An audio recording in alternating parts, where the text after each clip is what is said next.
Tower, जिस पर लगा है दुनिया का सबसे बड़ा घड़ियाल और गोल्ड प्लेटेड क्रिसेंट। जब इस टावर की कंस्ट्रक्शन का काम चल रहा था तो सऊदी किंग की फरमाइश थी कि टावर के टॉप पर शीशे का एक ऐसा फसाद लगाया जाए जो दूर से देखने पर एक बहुत बड़े हीरे की तरह लगे, और इस हीरे के ऊपर होगा दुनिया का सबसे बड़ा क्रिसेंट, वो भी 24 कैरेट गोल्ड प्लेटेड। अब ये काम दुनिया में सिर्फ एक ही कंपनी कर सकती थी, मशहूर जर्मन कंपनी रीवा GmbH। पर यहाँ पर हीरे जैसे फसाद को बनाना या फिर क्रिसेंट पर सोने की लेयर चढ़ाने से भी एक बड़ा मसला था। वो ये कि रीवा कंपनी के इंजीनियर्स और उसका मालिक नॉन मुस्लिम थे, और ये बात तो आप सभी जानते हैं कि मक्का में एंट्री सिर्फ मुस्लिम्स को ही दी जाती है। रीवा कंपनी जिन्होंने ये प्रोजेक्ट ले तो लिया था, पर साइट पर फिजिकली काम करने के लिए सऊदी गवर्नमेंट का सख्त कानून है कि सिर्फ मुस्लिम्स को ही एंट्री दी जाएगी। इस मसले का आखिर क्या हल निकाला गया? मक्का रॉयल क्लॉक टावर पे लगा दुनिया का सबसे बड़ा घड़ियाल और 2 पैसेंजर बस जितना वजनी क्रिसेंट 600 मीटर की ऊंचाई तक कैसे पहुंचाया गया, वो भी एक ऐसी जगह के ऊपर जहां नीचे हर वक्त लाखों लोग होते हैं। ये हिस्ट्री में शायद पहली और आखिरी ऐसी बिल्डिंग थी जिसका आर्किटेक्ट आखिर तक भी बिल्डिंग को करीब से नहीं देख पाया। ज़ेम टीवी की वीडियोस में एक बार फिर से खुशामदीद। नाजरीन, मक्का रॉयल क्लॉक टावर दुनिया की सबसे ऊंची बिल्डिंग्स में से एक है। 601 मीटर की ऊंचाई को छूने वाला ये टावर किसी इंजीनियरिंग के करिश्मे से कम नहीं है। इसकी पहचान इस पर लगी दुनिया की सबसे बड़ी क्लॉक से होती है, जो हर साइड से 43 मीटर्स बड़ी है।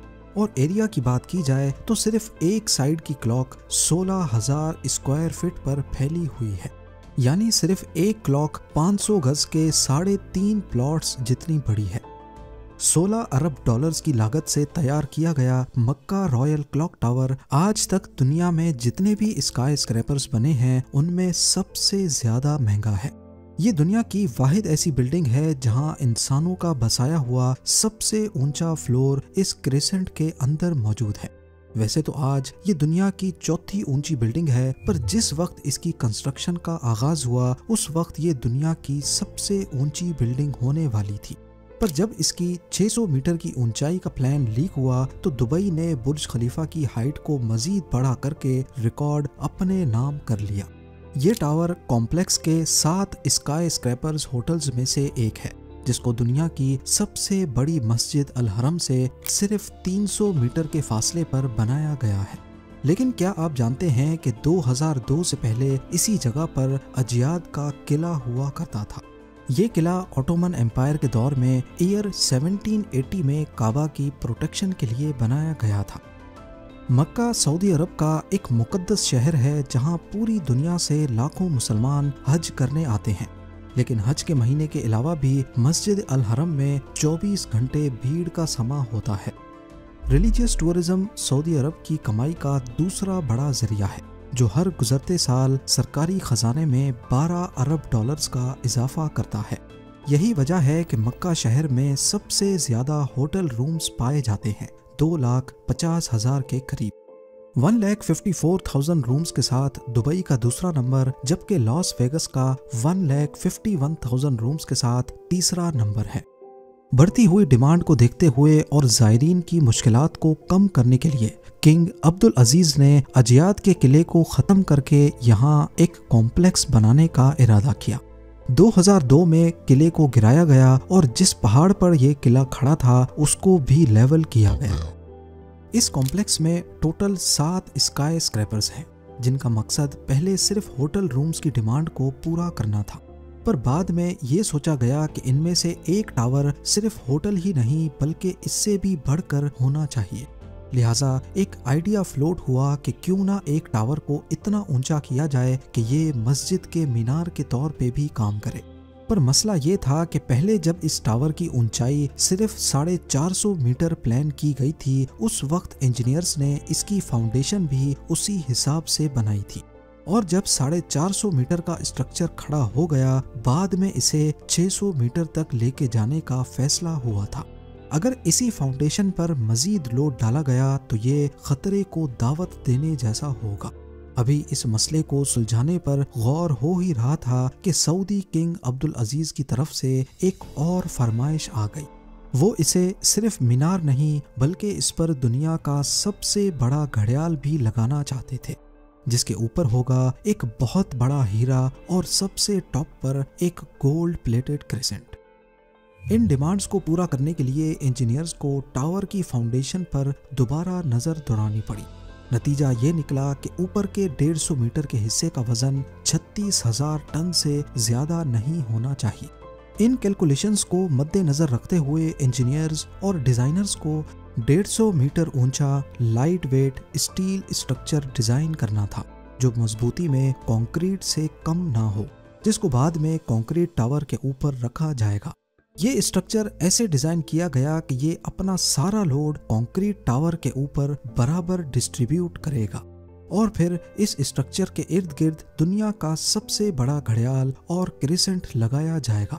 ये स्टील स्ट्रक्चर बेशक क्लॉक टावर की ऊंचाई को 600 मीटर तक तो ले जाएगा, लेकिन इसको हल्के से हल्का रखने के लिए स्ट्रक्चर के अंदर जो फ्लोर्स बनाए गए वो नॉर्मल फ्लोर हाइट के मुकाबले में ज्यादा ऊंचे बनाए गए और फ्लोर्स का सेंटर बीच से हॉलो रखा गया। इस तरीके से इसमें स्टील की क्वांटिटी कम लगी और ऐसे इसका वेट भी कम हुआ। क्लॉक टावर के अंदर इस हॉलो जगह में आज आर्ट वर्क लटका हुआ देखा जाता है, पर असल में ये हॉलो फ्लोर्स बिल्डिंग का वजन कम करने के लिए बनाए गए थे। स्ट्रक्चर बनाने के बाद अब बारी थी इस पर दुनिया की सबसे बड़ी घड़ी बनाने की। इस काम को अंजाम देने के लिए जर्मनी की पैरेट नामी कंपनी को सेलेक्ट किया गया, जिनको इस काम में 165 सालों का एक्सपीरियंस था। 450 मीटर की ऊंचाई पर दुनिया की सबसे बड़ी क्लॉक बनाना और इसे ऑपरेट करना कोई मामूली बात नहीं है। इस घड़ी के कांटे कितने बड़े होंगे, तेज हवा में इनको कैसे बचाना होगा और इतनी ऊंचाई पर ये क्लॉक काम कैसे करेगी, ये वो सब बातें थीं जिनका ख्याल रखना बहुत जरूरी था। इन सब में सबसे बड़ा चैलेंज इस घड़ियाल के कांटे थे। इनको ऐसे डिजाइन करना था कि ये तेज हवा में उखड़ ना पाए। इस घड़ियाल का बड़ा कांटा 23 मीटर जबकि छोटा कांटा 17 मीटर लंबा रखना था। यूं समझ लें कि बड़े कांटे को अगर सीधा खड़ा किया जाए तो ये ऊंचाई में 5 स्टोरी बिल्डिंग का मुकाबला कर सकता है।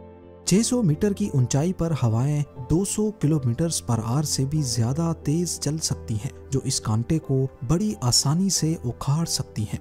और ऊपर से टावर की चारों साइड्स पे अलग अलग घड़ियाल होंगे जो इस खतरे को और भी ज्यादा बढ़ा सकते हैं।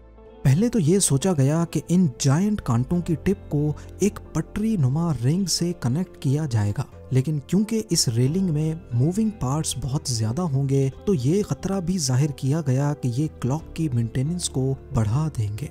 आखिरकार घड़ियाल के कांटों को स्पेशल कार्बन फाइबर मटेरियल से बनाने का फैसला किया गया, क्योंकि कार्बन फाइबर एक लाइट वेट मटेरियल है लेकिन ये स्टील से भी ज्यादा मजबूत होता है। स्टील की कंप्रेशन स्ट्रेंथ यानी दबाव बर्दाश्त करने की सलाहियत ज्यादा होती है और वो प्रेशर पड़ने पर मुड़ सकता है, लेकिन कार्बन फाइबर प्रेशर पड़ने पर मुड़ता नहीं है। इसके अलावा स्टील में जंग लगने का खतरा भी होता है, जबकि कार्बन फाइबर पूरी तरह से रस्ट प्रूफ रहता है।